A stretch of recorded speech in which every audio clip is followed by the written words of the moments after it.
The November rain hammered against the windows of the 23rd floor, creating a melancholic rhythm that echoed through the almost empty office of Sterling and Associates. Sarah Miller adjusted her glasses for the 10th time that hour, her fingers trembling slightly as she reviewed the data for the advertising campaign for the 3rd time. The bluish glow of the computer screen illuminated her delicate face, highlighting the dark circles under her eyes that betrayed yet another sleepless night. At 28 years old, Sarah had grown accustomed to being overlooked. In the vibrant and competitive world of the agency, where outgoing personalities shone like stars, she preferred the safety of the shadows. Her desk was strategically positioned in the farthest corner of the marketing department, a quiet haven where she could work without interruptions. Colleagues rarely remembered her name, referring to her as the quiet girl or simply ignoring her presence in meetings. But Sarah didn't mind. In fact, she had found a strange peace in this discreet existence. Her reports were impeccable, her analyses precise as scalpels, and her creative ideas, when she dared to share them, always surprised with their originality. She had learned early on that silence could be more powerful than 1,000 words, especially in an environment where everyone was shouting to be heard. The elevator emitted a soft chime at the end of the hall, and Sarah felt the familiar tightening in her stomach. Even without lifting her eyes from the screen, she knew exactly who had arrived. The firm, decisive steps echoed across the marble floor, each beat announcing the presence of Gabriel Sterling. Gabriel Sterling was everything Sarah wasn't. At 35 years old, he commanded Sterling and Associates with the precision of a conductor and the determination of a general. His Italian suit fit his athletic frame perfectly, and his green eyes had the power to intimidate seasoned directors or seduce reluctant clients with equal ease. He had built his advertising empire from the ground up, transforming a small family agency into one of the most respected in the country. However, behind the impeccable facade, Gabriel carried invisible scars. 3 failed relationships had left deep marks on his ability to trust. The last betrayal, 2 years prior, when he discovered that his fiancée was only interested in his fortune, had been the final blow. Since then, Gabriel dedicated himself exclusively to business, treating love as a dangerous distraction he couldn't afford. Miller, the gravelly voice cut through the silence of the office. Like a knife, Sarah swallowed hard. In 3 years working at the company, Gabriel had never addressed her directly. Their interactions were limited to polite nods in the elevator or distant glances during general meetings. "Yes, Mr. Sterling." Her voice came out weaker than she intended.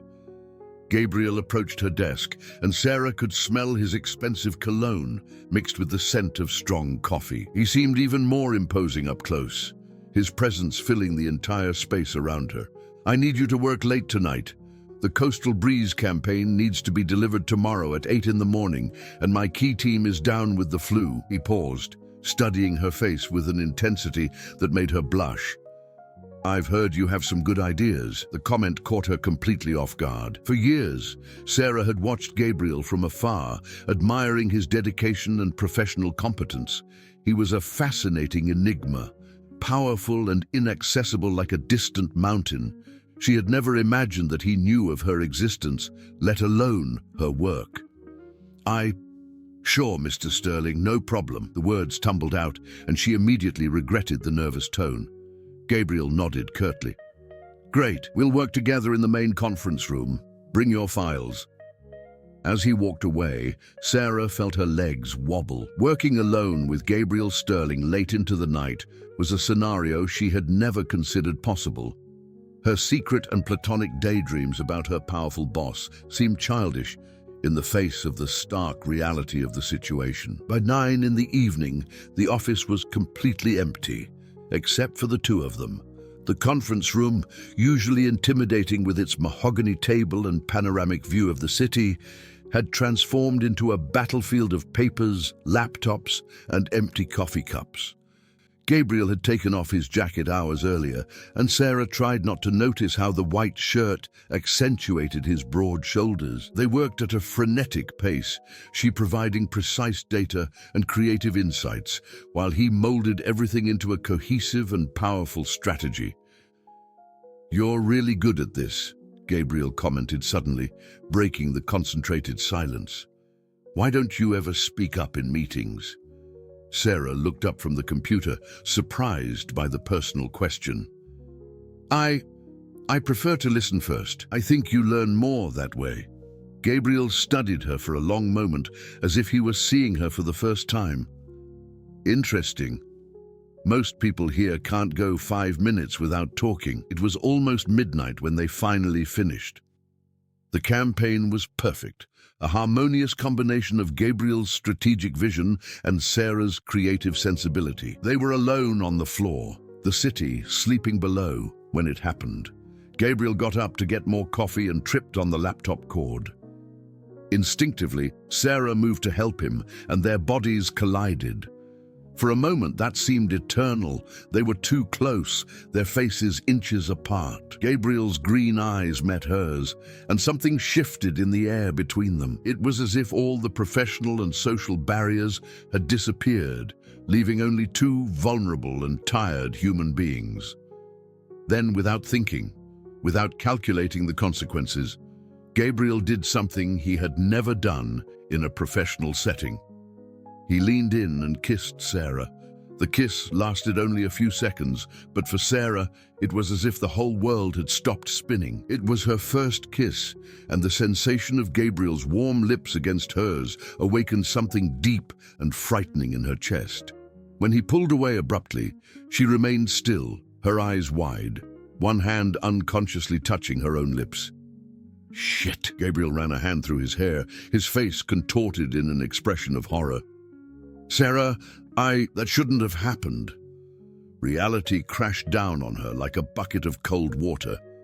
The man she secretly admired had just kissed her and was already regretting it. Humiliation burned her cheeks, and she lowered her gaze, unable to face him. "I know," he murmured, his voice almost inaudible. "It was a mistake." Gabriel moved even further away, creating a physical distance that reflected the social chasm between them. He was Gabriel Sterling, the millionaire mogul who dated models and heiresses. She was just Sarah Miller, the shy analyst who lived in a one-bedroom apartment downtown. "You should go home," he said, avoiding her eyes. "It's late." Sarah nodded quickly, gathering her belongings with trembling hands. "The campaign is finished. I'll email it over." "Sarah." His voice stopped her at the door. When she turned around, Gabriel seemed to be struggling with his words. "This stays between us, okay? It can't happen again." "Of course," she whispered, and left the room before he could see the tears that were beginning to form in her eyes. The following days were a silent torment. Sarah arrived earlier and left later, doing everything to avoid Gabriel. When they inevitably crossed paths in the hallways or elevator, he greeted her with a professional coldness that cut deeper than any insult. But there was something different in his eyes. Sarah noticed that Gabriel watched her when he thought she wasn't looking. During meetings, his gaze strayed to her with a frequency that hadn't existed before. It was as if the kiss had created a mutual awareness that was impossible to ignore. Did quiet little Sarah snag the boss? The mocking voice of Jessica from the creative team cut through the buzz of the coffee room. Sarah almost dropped her mug. "What?" "Oh, honey, don't play dumb." Jessica approached with a venomous smile. "Everyone's noticed how Sterling's been looking at you differently, and you've been working awfully late with him, haven't you?" "It was work, that's all." Sarah tried to keep her voice steady, but she could feel the curious stares of the other employees. "Sure it was." Jessica laughed. "Look, I'm not going to judge you. If I were you, I'd try too. A man like that with all that dough. But be careful, sweetie. Men like Gabriel Sterling don't get serious with people like us." Jessica's words echoed in Sarah's mind for the rest of the day. She knew that her colleague was right. Gabriel belonged to a world of penthouse dinners, weekend trips to the Hamptons, sophisticated women who knew how to behave at galas. She was just a simple girl from the suburbs who had earned her degree through dedication and sleepless nights. On Thursday, during the monthly meeting with all departments, Gabriel announced that the Coastal Breeze campaign had been a resounding success. The client had not only approved everything, but had also requested a contract renewal for another 2 years. "I would especially like to commend Sarah Miller," said Gabriel, his eyes meeting hers for a charged moment. "Her contribution was instrumental to this result. The public recognition should have been a moment of glory, but Sarah could only think of the whispers that started immediately around her. She could feel the speculative glances, the raised eyebrows, the theories being formulated about how exactly she had contributed to the success of the campaign. After the meeting, Gabriel called her into his office. Sarah's heart pounded, and she forced herself to take a deep breath before knocking on the door. "Come in." He was standing behind his desk, his hands in his pockets, an unreadable expression on his face. "Have a seat." Sarah obeyed, keeping her hands clasped in her lap to hide the trembling. "About what happened the other night," Gabriel began, then stopped, running a hand over his face. "I behaved inappropriately. As your boss, I crossed a line that I shouldn't have crossed." "I understand," Sarah said quickly, wanting to end the painful conversation as quickly as possible. "No, you don't understand." He sat on the edge of the desk, getting closer to her. "You're a brilliant employee, Sarah. I don't want anything to complicate your career here." There was something in his voice, an underlying tension that she couldn't interpret. "My career is fine, Mr. Sterling." "Gabriel," he corrected automatically, then seemed to regret it. "I mean, look, I know people are talking. That kind of gossip can be detrimental to you. And to you too," she pointed out, surprised by her own courage. Gabriel studied her for a long moment. "I can handle gossip. You deserve better than that." Before Sarah could answer, Gabriel's phone rang. It was his secretary informing him that the Coastal Breeze client was on the line, wanting to talk about an urgent project. "We'll have to finish this conversation later," Gabriel said, already reaching for the phone. "But Sarah, be careful what people are saying. Not everything that looks like protection really is." As she left the office, Gabriel's words echoed in her mind. What did he mean by that? And why, despite all the obstacles and humiliations, did she still feel her heart race whenever she was near him? The next morning, Sarah found an envelope on her desk. Inside was a single sheet of paper with a proposal that would change everything. Gabriel was inviting her to lead the team for the new Coastal Breeze campaign, a project that would require them to work closely together for the next 2 months. At the bottom of the page, there was a line written by hand. "The decision is yours, but know that I trust you more than anyone else in this company. GS." Sarah held the paper with trembling hands, knowing that her answer would not only determine her career, but also the fate of something much more dangerous and tempting that had begun that rainy night. Sarah had accepted the proposal. 3 weeks later, she regretted the decision at least a dozen times a day. Working with Gabriel as a team leader was an exquisite torture. He had become even more professional and distant, treating her with a cold courtesy that was worse than any hostility. During morning meetings, his eyes never lingered on her longer than necessary, and when they needed to discuss strategies alone, he kept the office door open, as if he feared that the proximity could rekindle the spark of that night. But Sarah started to notice things, small details that would go unnoticed by anyone else, but that her observant nature picked up like a sensitive radar. Gabriel drank at least 6 cups of coffee a day, as if he needed the caffeine to stay alert against something more than just fatigue. His hands trembled almost imperceptibly when he reviewed financial reports, especially those related to the highest value contracts. and there were old scars on his knuckles, marks that didn't match the privileged life everyone assumed he'd always had. "You're working too hard," Sarah said one Thursday evening when she found Gabriel still in the office at 10 o'clock, surrounded by papers and with his face etched with fatigue. He looked up, surprised. "I thought you'd already left." "I was, but I forgot some files." She hesitated at the door. "When was the last time you slept more than 4 hours straight?" Gabriel gave a humorless smile. "Sleep is superfluous when you have deadlines to meet." "It's not superfluous, it's necessary." Sarah approached the desk, noticing the deep circles around his green eyes. "You're going to end up collapsing if you keep this up." "I'll worry when you're the one giving me health advice," he replied, but there was a lightness in his voice that hadn't been there for weeks. "Do you eat anything besides sandwiches from the deli downstairs?" The question caught her off guard. "How do you know I eat sandwiches from the deli downstairs?" Gabriel paused, seeming to have revealed more than he intended. I observe my employees. It's part of the job." But Sarah noticed the subtle flush on his cheeks. He had been watching her just as she had been watching him. The realization brought a wave of warmth that she tried to suppress. "I'll make some fresh coffee," she said, changing the subject. "Yours has looked like mud for at least 2 hours." While she was making coffee in the small kitchen on the floor, Sarah heard footsteps behind her. Gabriel was leaning against the doorframe, his arms crossed, a thoughtful expression on his face. "Can I ask you something?" he said. "Sure." "Why are you so quiet? I mean, you clearly have opinions, brilliant ideas, but it's like you hide on purpose." Sarah paused, the mug halfway to the coffee maker.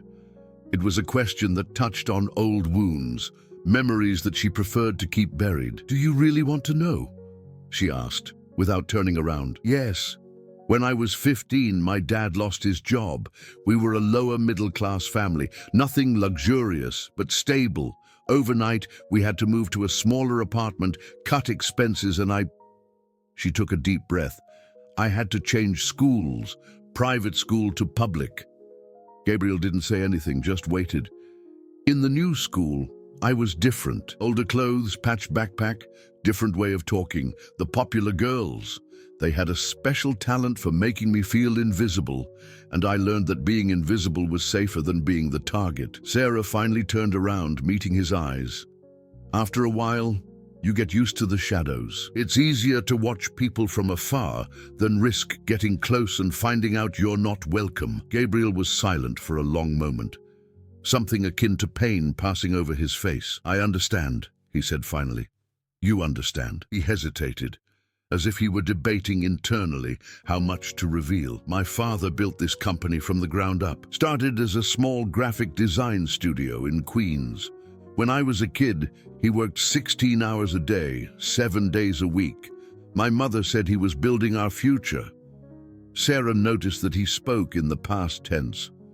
"When I was 17, a major client canceled a $1 million contract, bankrupted the company from 1 week to the next. My father, he couldn't handle it. He had a heart attack at 42. Gabriel clenched his fists. "In the last months of his life, we had to sell everything. The house, the car, even the furniture. I worked 3 jobs simultaneously to pay the hospital bills." "Gabriel," Sarah whispered. "After he died, I swore to myself that I would never be vulnerable like that again. That I would build something so solid that nothing and no one could destroy it." He looked directly at her. "That's why I work so hard. That's why I don't get close to people, because proximity means vulnerability, and vulnerability means losing everything." The silence stretched between them, charged with a dangerous intimacy. Sarah could see the wounded boy behind the powerful executive, just as he could see the insecure girl behind her professional competence. "Your fingers," she said suddenly. "The scars." Gabriel looked at his own hands, surprised. "You noticed?" "I notice a lot of things. Construction work.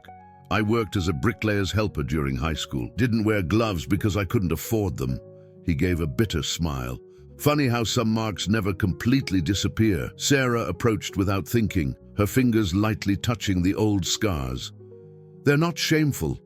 They're proof that you survived. The touch electrified him, and she realized that Gabriel had stopped breathing. They were too close again, like that night weeks ago, but this time there was something different. It wasn't just physical attraction, but recognition. Two wounded souls recognizing each other. "Sarah," Gabriel murmured, his voice husky. The sound of footsteps in the hallway separated them instantly. It was the night security guard making his rounds. "It's late," Gabriel said, the professional mask returning to its place. "You should go home." But as Sarah passed him to leave the kitchen, he held her arm gently. "Thank you," he said, for listening. "Thank you for trusting me." As she walked to the elevator, Sarah knew that something fundamental had changed between them. They were no longer just boss and employee, or even two people who had shared an impulsive kiss. Now they were two survivors who had allowed the other to see their deepest scars. And that was infinitely more dangerous than any physical attraction. The call came on a Friday at 6 in the morning. Sarah was still asleep when the insistent phone rang, and Gabriel's desperate voice on the other end of the line made her sit up in bed immediately. "Sarah, I need you. Now." He seemed to be driving, the sound of traffic in the background. Coastal Breeze cancelled the contract, everything. 2 years of work thrown away. What? But how? Why? Confidential information about our strategy was leaked to a competitor. They think it was us. Gabriel's voice was tight, controlled, but Sarah could hear the underlying panic. "I have an emergency meeting in 2 hours with the entire board of Coastal Breeze. If I can't reverse this..." He didn't need to finish the sentence. Sarah knew what that contract meant to Sterling and Associates. It accounted for 40% of the company's annual revenue. "Where are you?" "Heading to the office. I need to review all the files, find evidence that it wasn't us." "I'm coming in." "Sarah, it's Friday morning. You don't have to... I know this campaign better than anyone besides you." She was already getting up, looking for clothes. "I'll be there in 40 minutes. When Sarah arrived at the office, Gabriel seemed to have aged 10 years. He was surrounded by stacks of documents, his laptop open, several screens displaying data and spreadsheets. There was something devastating about seeing him like this, the usually controlled and confident man, reduced to a desperate version of himself. "Did you find anything?" she asked, placing fresh coffee next to him. "Nothing. We've reviewed all the security protocols, checked file access. There's no evidence of an internal leak." Gabriel ran his hands through his hair. "But someone passed detailed information about our creative approach to Zenith advertising. Information that only our internal team had." Sarah sat down next to him, analyzing the scattered documents. "What if it wasn't an intentional leak?" "What do you mean?" "What if someone from outside gained access another way?" She began reviewing the digital security logs. "Gabriel, when was the last time you checked if the system was hacked?" They worked side by side for the next 2 hours, Sarah using her analytical skills to track suspicious patterns, while Gabriel prepared the company's defense. The forced proximity brought on by the crisis made all the professional barriers they had built in recent weeks crumble. They moved in perfect sync, anticipating each other's needs, communicating with glances and gestures. "I found it," Sarah said suddenly, pointing to the screen. "Someone hacked our server last Tuesday at 3 in the morning. They used fake credentials, but they gained access to the Coastal Breeze files for exactly 17 minutes. Gabriel moved closer, his body almost touching hers as he studied the data. "How did you find this?" "Our IT team said there were no breaches." "They looked for obvious breaches, but this hacker was more subtle. They masked the access as routine maintenance." Sarah continued typing. "And look at this. The IP address traces back to a server registered in the name of Zenith." Gabriel was silent for a moment, then let out a sigh of relief that seemed to come from the bottom of his soul. "You saved my company." When he turned to her, his eyes were shining with an intensity that made Sarah's heart race. They were sitting so close that she could feel the heat of his body, see every detail of his tired but relieved face. "Sarah," he said, his voice low and husky, I don't know how to thank you. You don't need to thank me. We're a team. No. Gabriel raised his hand, gently touching her face. You don't understand. If I lost this company, it would be like losing my father again. It would be like failing everything he died working for. The vulnerability in his voice broke Sarah's heart. Without thinking about the consequences, she covered his hand with hers. You haven't failed. You'll never fail. They looked at each other for an eternal moment, and then Gabriel leaned in and kissed her. But this time it wasn't an impulsive kiss born of fatigue and proximity. It was deliberate, charged with gratitude, relief, and something much deeper and more dangerous. Sarah responded without hesitation, all the weeks of tension and repressed desire exploding in that moment. His hands tangled in her hair, and she allowed herself to get lost in the sensation of finally being in the arms of the man who had occupied her thoughts for so long. When they finally broke apart, they were both breathing heavily. Shit, Gabriel murmured, but he didn't pull away. We can't do this. I know, Sarah whispered, but her hands were still resting on his chest. If anyone finds out, I know. But even knowing, neither of them moved. They stood there, faces close, sharing the same air, knowing that they had crossed a line from which there was no return. Gabriel's phone rang, shattering the moment. It was his secretary, reminding him of the meeting with Coastal Breeze. You're coming with me, Gabriel said, still with a changed voice. You found the evidence. You should present it. Gabriel, I can't. I'm just a junior analyst. They won't take me seriously. You're not just anything. He held her face between his hands. You're the most intelligent woman I know, and I trust you more than I trust anyone else in this company. The statement left her breathless. But if I go with you, if you go with me, everyone will know that there's something special between us, he completed. Everyone will start asking questions. Sarah nodded, understanding the implications. Appearing alongside Gabriel at such an important meeting would be like publicly announcing that she had become more than just an employee. The decision is yours, Gabriel said, but I need you there, not just professionally. What? I need you. Sarah looked into the green eyes that she had admired from afar for so long, seeing in them a vulnerability that he rarely showed.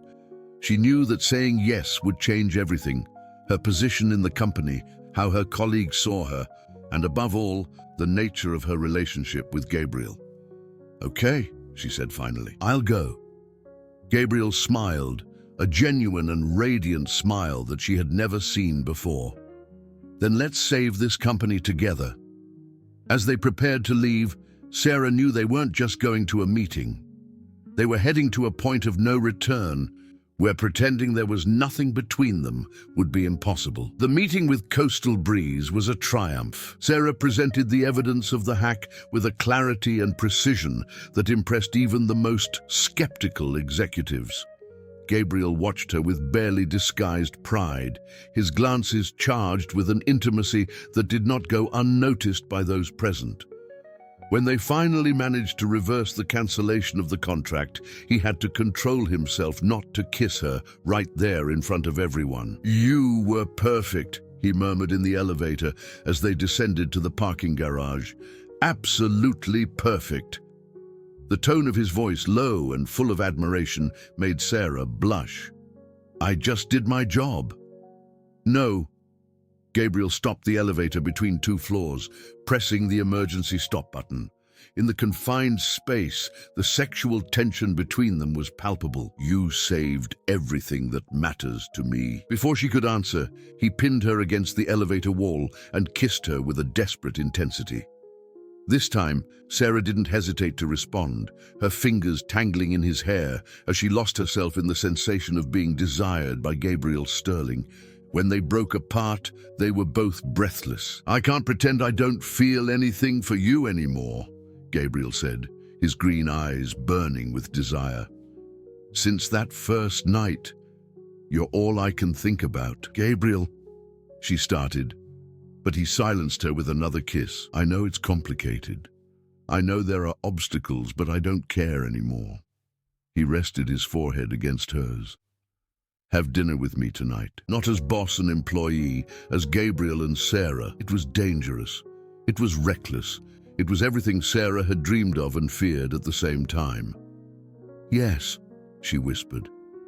The restaurant Gabriel chose was discreet and elegant, the kind of place where CEOs took mistresses for secret rendezvous. Sarah felt out of place among the other sophisticated patrons, but Gabriel made a point of making her feel like she was the only woman in the world. During dinner, they talked about everything: childhood, dreams, fears, ambitions. Gabriel revealed his vulnerable side, talking about the constant pressure to honor his father's memory and the fear of never being enough. Sarah shared her own insecurities, the feeling of always having to prove her worth in a world that seemed made for more confident people. "You have no idea how beautiful you are, do you?" Gabriel said suddenly, reaching for her hand across the table. "Gabriel, please." Sarah tried to pull away, but he held her hand. "No, let me say this. You're beautiful, intelligent, talented. Any man would be lucky to have you.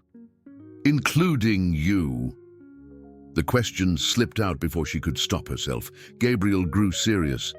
"Especially me." The confession hung between them, charged with possibilities and dangers. When they left the restaurant, Gabriel walked her to her car, but before Sarah could leave, he kissed her again, this time against the door of the vehicle, with a passion that made her legs tremble. "I want to see you again," he murmured against her lips. "Tomorrow, and the day after tomorrow, and every day after that." Sarah knew she was falling into a dangerous abyss, but she couldn't care. During the next 2 weeks, they met secretly several times. Discreet dinners, long conversations in the office after everyone left, stolen kisses in empty elevators. Gabriel was attentive and passionate in a way that made Sarah forget all her insecurities. He treated her as if she were precious, important, desired, but keeping the secret was becoming increasingly difficult. Gabriel needed to control himself, not to look at her with too much affection during meetings. Sarah had to feign indifference when he passed her desk. The constant tension was exhausting. "People are going to start suspecting," Sarah said one Thursday evening while they were dining at a small bistro far from downtown. "Let them suspect," Gabriel replied, but there was tension in his voice. "You don't understand. For you, it's different. You're the owner of the company. For me," she paused, "if they find out, they'll say I seduced you to get promotions, that I don't deserve to be in the position I'm in." Gabriel clenched his fist. "No one's going to say that." "They're already saying it, Gabriel. Jessica from Creative made a joke yesterday about how I convinced you to give me the Coastal Breeze project." Before Gabriel could answer, Sarah's cell phone vibrated. It was a message from an unknown number. When she opened it, her blood ran cold. It was a photo of the two of them, taken outside the restaurant where they had dined the week before. Gabriel had his hands on her face, clearly about to kiss her. The message read, "Interesting photo. I have more. Let's talk." "What is it?" Gabriel asked, noticing her sudden pallor. With trembling hands, Sarah showed him the message. Gabriel's face contorted in an expression of fury. "Who sent this?" "I don't know. The number isn't in my contacts." Gabriel's phone rang almost immediately. "Unknown number." "Gabriel Sterling," he answered, his voice icy. "Good evening, Mr. Sterling." The voice on the other end was female, young, with a malicious tone. "I imagine your companion has already seen my little reminder." "Who are you? What do you want?" "My name is Amanda Cole. I work at Zenith Advertising, and I have several very interesting photos of you with your employee, subordinate. Photos that clearly show that you have a very intimate relationship." Sarah could hear every word. Her heart raced. "If you publish these photos—" "Oh, I'm not going to publish them. Not yet," Amanda laughed. "I want a proposal, the Coastal Breeze contract that you managed to keep today. I want you to lose it again, this time permanently." "That's ridiculous." "Is it? Because I think photos of a powerful CEO taking advantage of a shy and vulnerable employee would be very interesting to the press.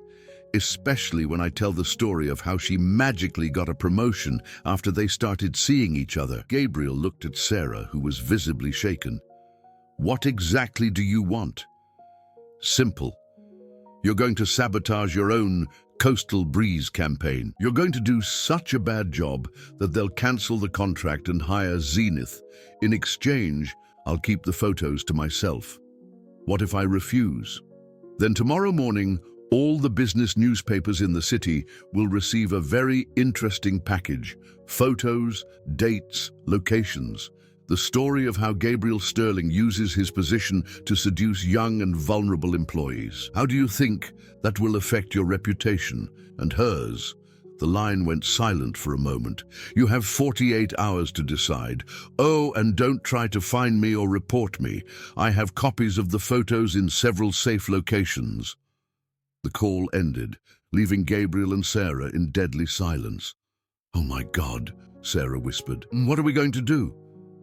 Gabriel was clearly struggling to maintain his composure. "We're not going to give in to blackmail." "Gabriel, if those photos leak, then let them leak." He took her hands. "I'm not going to destroy my company because of a blackmailer, and I'm not going to let her destroy you. But you don't understand. If this gets out, I'll be seen as the employee who seduced the boss. My career will be over, not just at Sterling, but anywhere." Tears began to form in Sarah's eyes, and Gabriel realized the magnitude of what his passion had cost her. "Sarah, I'm going to find a way to fix this." "How?" "She has photos, Gabriel, evidence, and the story she's going to tell, people are going to believe her. Why wouldn't they? I really am a junior employee who got a promotion after starting to date the boss." The harsh reality of the situation weighed on them. Their secret love had become a weapon in the hands of a blackmailer, and now they had to choose between Gabriel's company and Sarah's reputation. As they left the restaurant separately, a belated and useless precaution, both knew that their 48 hours of stolen happiness were coming to an end. The 48-hour deadline passed like a slow-motion nightmare. Gabriel and Sarah could barely look at each other during work meetings, the tension between them so thick that other employees began to notice the strange atmosphere. They had decided not to give in to Amanda's blackmail, but neither could sleep thinking about the consequences. On Monday morning, Sarah arrived at the office with deep circles under her eyes and trembling hands.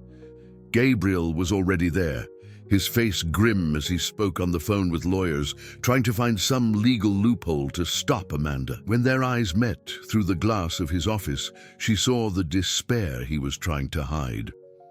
At 9 in the morning, Gabriel's secretary received the first call. It was from the Business Journal, wanting a statement on allegations of an inappropriate relationship between the CEO and an employee. Then came 3 online news sites, 2 business magazines, and a television station. Amanda had kept her threat. "Mr. Sterling?" The secretary appeared at the door, her face pale. "There's a reporter from Executive Magazine in the lobby. She says she has photos." Gabriel closed his eyes for a moment, then nodded. "Send her up." Sarah watched everything from her cubicle, feeling the world crumbling around her. Colleagues began to whisper, curious glances turning to her. Jessica passed her desk with a malicious smile. "So it was true," she said loud enough for others to hear. "Quiet little Sarah really was hitting on the boss." "It's not like that." Sarah tried to defend herself, but her voice came out weak. "Sure it isn't, honey. I'm sure it was love at first sight," Jessica laughed cruelly. "What a coincidence that you managed to lead the Coastal Breeze campaign right after, huh?" The buzz of gossip spread through the office like wildfire. Sarah could hear fragments of conversations. "I always knew there was something strange. She barely spoke to anyone, and suddenly she's the boss's darling. She must be good in bed." At 10:30, Gabriel came out of his office with a closed face. He walked directly to Sarah's desk, ignoring all the stares. "My office, now." Sarah followed him with wobbly legs, feeling the eyes of all the employees digging into her back. When Gabriel closed the door, she finally saw the photos spread out on his desk. They were worse than she had imagined. There were at least a dozen of them, taken on different occasions during the 2 weeks of their secret meetings. One showed Gabriel holding her face tenderly before kissing her. Another caught them leaving the same car. A third captured the moment when he held her hand over the restaurant table. "Oh my God," she whispered. "The reporter wants our version of the story," Gabriel said, his voice controlled but tense. "She's going to publish anyway, but she's giving us a chance to explain ourselves." "Explain what? The photos speak for themselves." Gabriel approached her. "Sarah, we're going to get through this." "No." She shook her head, tears starting to flow. "You don't understand. I just heard my colleagues calling me a gold digger, an opportunist. They think I prostituted myself for a promotion. I don't care what they think, but I do care." Her voice rose, breaking. "I've always been the invisible girl, remember? The one no one noticed. And now everyone sees me, but for the wrong reasons. They see me as the secretary who seduced the boss." Gabriel tried to approach her, but she recoiled. "Sarah, listen. No, you don't understand, because for you it's different. You're the powerful CEO who had an affair with an employee.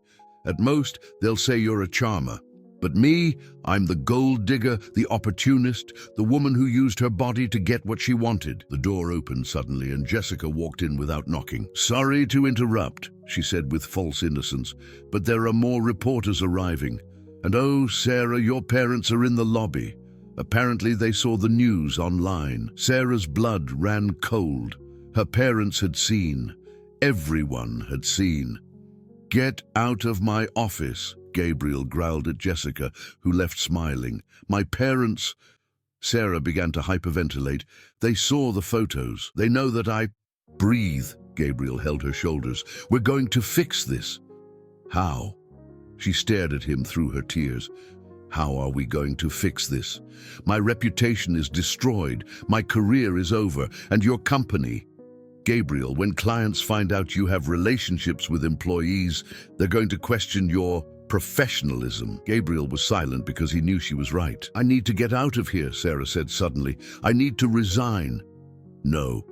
"Yes, it's the only way. If I leave, you can control the damage. You can say it was a momentary lapse in judgment, that you ended the relationship as soon as you realized it was inappropriate."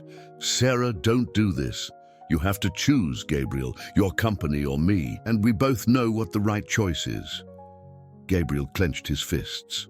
"Don't make me choose. You don't have to choose. I'm choosing for you." She walked to his desk and began to write a letter of resignation on a sheet of paper. "Sarah, please. I hereby request my immediate resignation from Sterling and Associates," she wrote with trembling hands. "Due to personal circumstances, I can no longer continue to perform my duties at the company. If you leave, it's going to look like an admission of guilt. I am guilty." She looked up at him. "We both are. We knew it was wrong and we did it anyway." Gabriel approached her, desperate. "You can't be serious." "I love you," Sarah said suddenly, the words coming out like a painful confession. "I love you so much it hurts. But our love can't exist in this world, Gabriel. It's going to destroy everything you've built and everything I am." "Sarah." "No." She finished writing the letter and placed it on the desk. "I'm going to walk out those elevators and never come back. You're going to tell the reporters that you ended the relationship as soon as you realized it was inappropriate, that it was a momentary lapse in judgment that won't be repeated." "What if I don't want to do that?" Sarah looked at him through her tears, memorizing every detail of his face. "Then you're going to lose everything your father died building, and I can't live knowing that I was responsible for that." She walked to the door, but before leaving, she turned around one last time. "Forget I exist, Gabriel. It's better for everyone." Gabriel stood still, watching the woman he loved destroy both of them to save his company. When she left the room, he knew he had lost the only person who truly mattered. Outside, Sarah passed her colleagues in silence, ignoring the whispers and stares. In the lobby, her parents waited for her with worried and disappointed faces. She didn't stop for explanations. "Let's go home," she said simply. As the elevator descended, Sarah felt as if she were burying a part of herself. She had found true love and lost everything because of it. On the floors above, Gabriel remained in his office, staring at the resignation letter and the photos scattered across the table, knowing that he had let slip the only woman who could have made him truly happy. They were separated, their reputations in ruins, and everything seemed lost. 3 weeks had passed since Sarah's resignation, and the world had become a grey and meaningless place. She barely left the apartment she shared with her mother, ignoring calls from former colleagues and the job interview offers that her mother tried to arrange. The story of the Sterling affair had circulated through business circles like a virus, and although media attention had waned, Sarah knew that her reputation was permanently tarnished. "Honey, you can't stay like this forever," said Maria, her mother, placing a cup of coffee on the kitchen table. "You've already turned down 4 job opportunities." "Mom, you don't understand." Sarah was in pajamas at noon, her hair disheveled, her eyes swollen from crying. "Everyone knows who I am, the woman who had an affair with the boss." "So what? You're much more than that." Sarah laughed bitterly. "Am I? Because lately I'm not so sure." Her cell phone rang for the 10th time that day. It was Michelle, her only true friend from college, who worked as an investigative journalist. Sarah had ignored her calls, but this time something made her answer. "Finally!" Michelle exclaimed. "Sarah, I need to talk to you. It's important." "Michelle, I don't want to give interviews about it's not about that." "Well, not directly." Her friend's voice was agitated. "I'm investigating Zenith Advertising for a story about unfair competition, and I've discovered some very interesting things." Sarah straightened up in her chair. "What kind of things? Can I come over?" "It's better if we talk in person." An hour later, Michelle was sitting in Sarah's modest kitchen with a folder full of documents spread out on the table. "Sarah, do you know an Amanda Cole from Zenith?" The name made Sarah freeze. "Why?" "Because I've discovered that she's not exactly who she says she is." Michelle opened a folder. "Amanda Cole graduated with a degree in marketing 2 years ago, but she never really worked in the field. Do you know where she worked before joining Zenith? As a freelance paparazzi." "What?" "She specialized in photographing celebrities in compromising situations and selling the photos to gossip magazines." Michelle showed some printouts of old articles. "And there's more. She joined Zenith exactly 3 months before the photos of you appeared." Sarah felt her heart race. "You're saying that—" "I'm saying that this may have been planned from the beginning." Michelle leaned forward. "Sarah, I need to know. How were you discovered? Did someone follow you? Did the photos look professional?" Sarah began to remember the details. The photos were very well framed, taken from angles that perfectly captured their faces, and always in the same places. "Michelle," she said slowly, "all the photos were taken at restaurants that Gabriel chose." "Gabriel always chose the places?" "Always. He said he knew discreet locations." Sarah stopped, a terrible suspicion beginning to form. "You think that—" "I think you were manipulated from the beginning." Michelle showed another document. Zenith had been losing important contracts to Sterling for 2 years. They needed a way to destabilize Gabriel. Sarah stood up abruptly, beginning to pace the kitchen.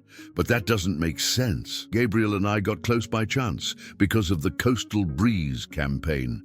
"Sarah, tell me exactly how you started working together." As Sarah recounted the events, the hack into the system, the emergency meeting, how Gabriel had specifically chosen her to help him, Michelle took notes. "The hack," Michelle said suddenly. "You said you traced the hack back to Zenith." "Yes, but they claimed it was a rogue employee acting alone." "What if it wasn't? What if the hack was intentional, not to steal information, but to create a situation where Gabriel would need your help?" Reality began to form in Sarah's mind, like pieces of a sinister puzzle. "You're saying that they hacked the system so that Gabriel would call me to work with him?" "I'm saying it's a possibility. Think about it. Who else had access to information about your work habits?" Who knew that you were shy, competent, and that Gabriel had a thing for intelligent women? Sarah stopped pacing. How would they know that? Michelle hesitated. Sarah, I found out one more thing. Amanda Cole. She dated Gabriel 3 years ago. The world seemed to stop. What?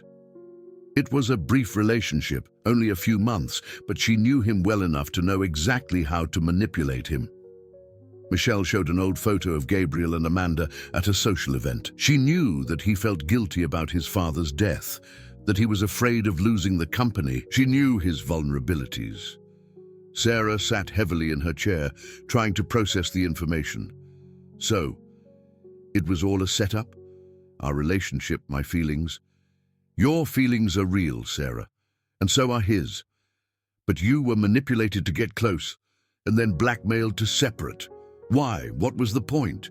To destroy Gabriel's reputation and weaken Sterling and Associates. With him emotionally shaken and the company in crisis, it would be easier for Zenith to steal important clients.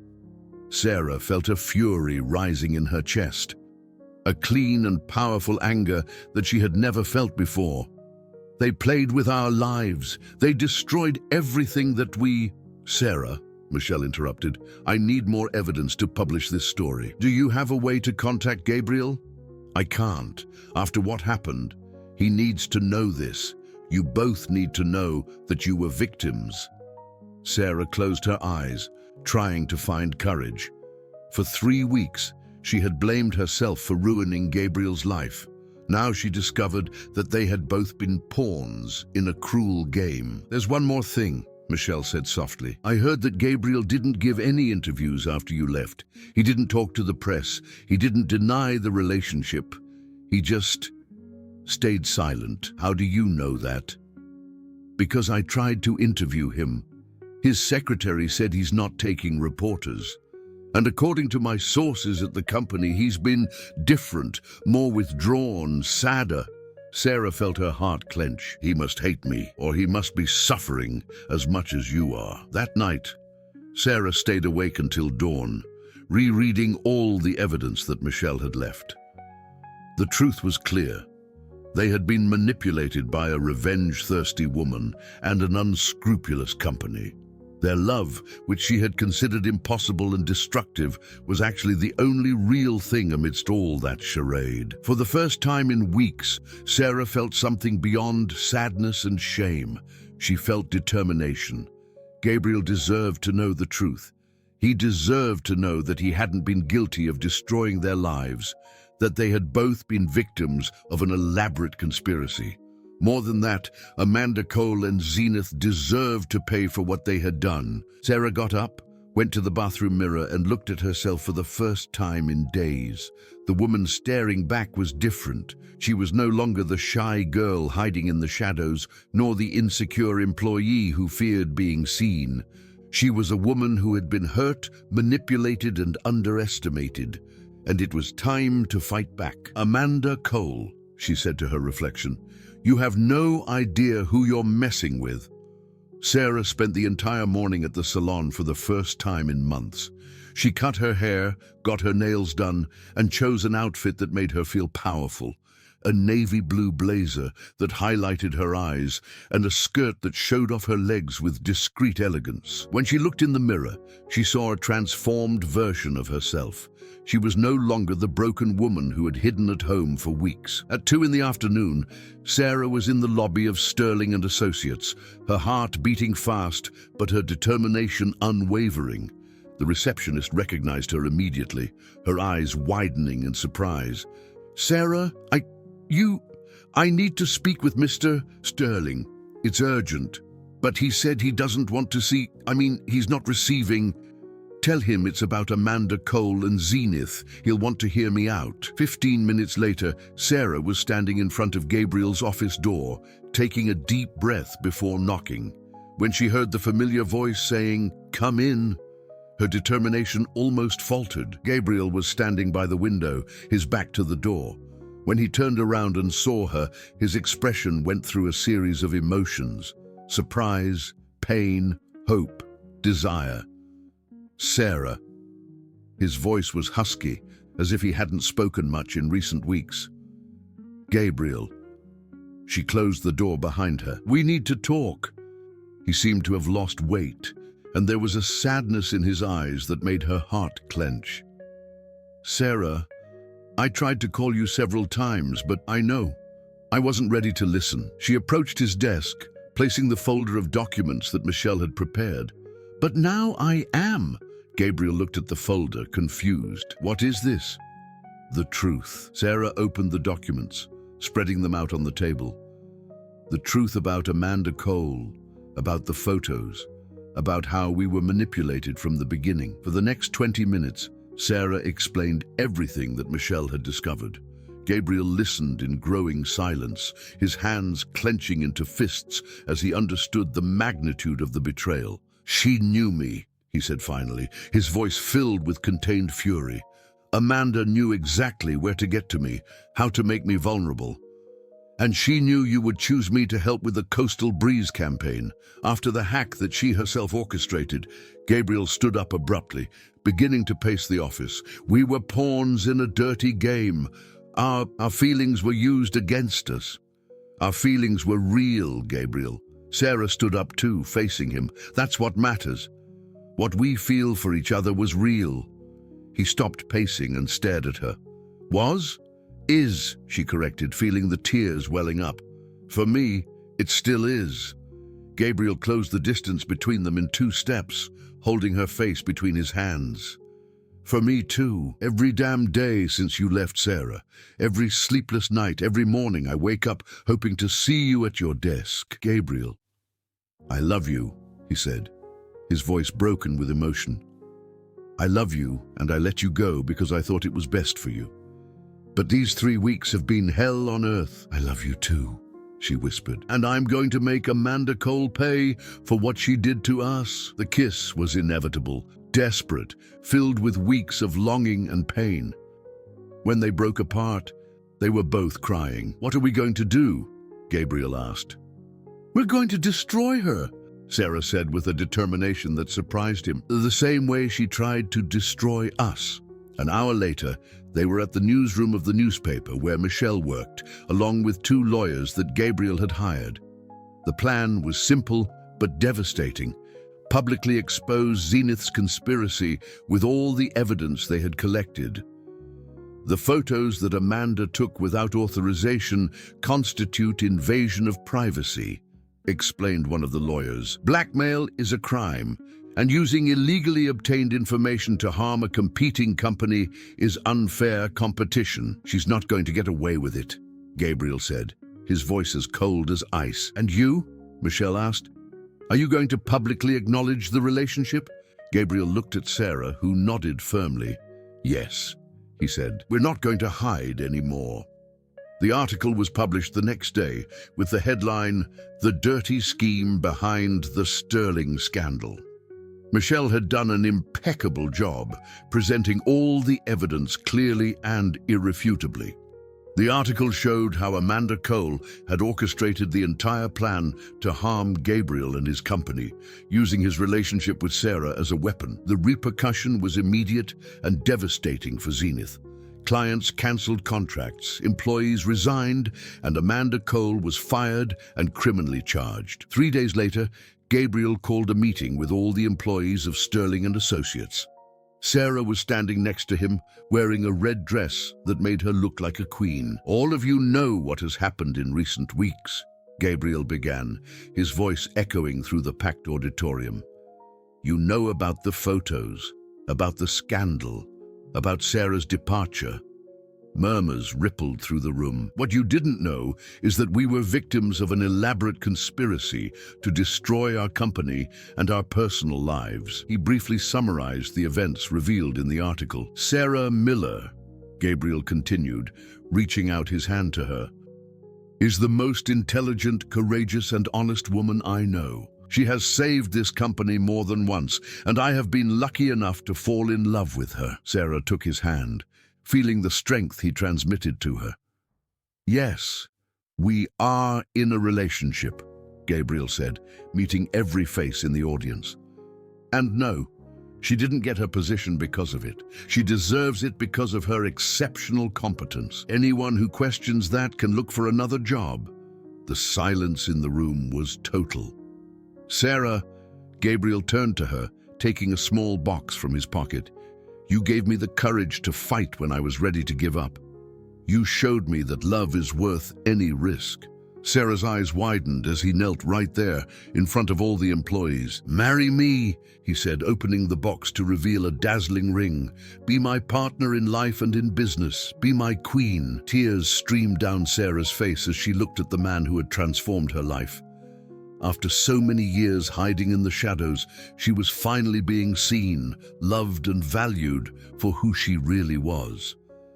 Yes, she said, her voice clear and strong, echoing through the auditorium. Yes, I'll marry you. The applause that followed was deafening. Even Jessica was applauding, looking genuinely touched. 6 months later, Sarah Sterling, now a partner in the company and vice president of operations, was in her new office, reviewing the quarterly reports. Sterling and Associates had become stronger after the scandal, gaining new clients who admired the company's transparency and integrity.